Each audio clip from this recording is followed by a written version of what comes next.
In this video, I want to tell you 10 things that I learned in my life. And this is not content I put out there. I keep this content to myself. Yesterday, I was looking at what I'd written and I realized, hey, none of this is too bad to be said on camera. Maybe I should go and tell my audience all the things that I'd learned from my life. So this video is going to be 10 life tips from Varun Maya's life.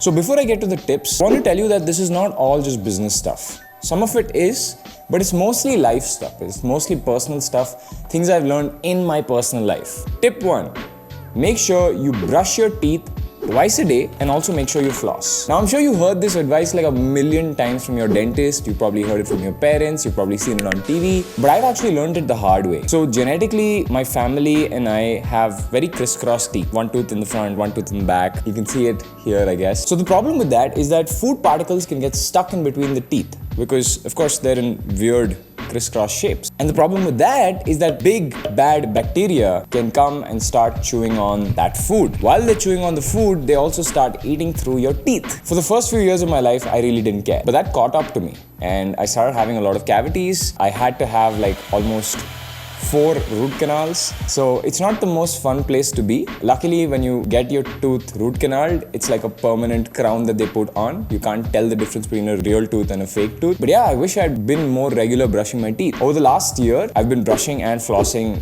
like a king every single day, twice a day. And my teeth have been better than they ever have. It's just a life tip. Take it how you want to. If you have crisscross teeth like me, make sure you hit the brush. The next thing is don't hold on to your opinions too dearly. See, when you're young, it is good for an entrepreneur to be arrogant because if you're not arrogant, you'll just be underconfident. It is so tough that you need that extra confidence that comes from the arrogance to go tackle whatever you're tackling. But one problem with being arrogant, especially when you're young, is that you hold on to your opinions too dearly. You believe in something and it could be half-baked. You might not like really understand it, but you're like, I get it and I'm gonna hold on to this dearly. Don't do that because when you've lived as long as I have in startup land or just general in life, sometimes your opinions will end up being wrong, even if you're damn sure of them.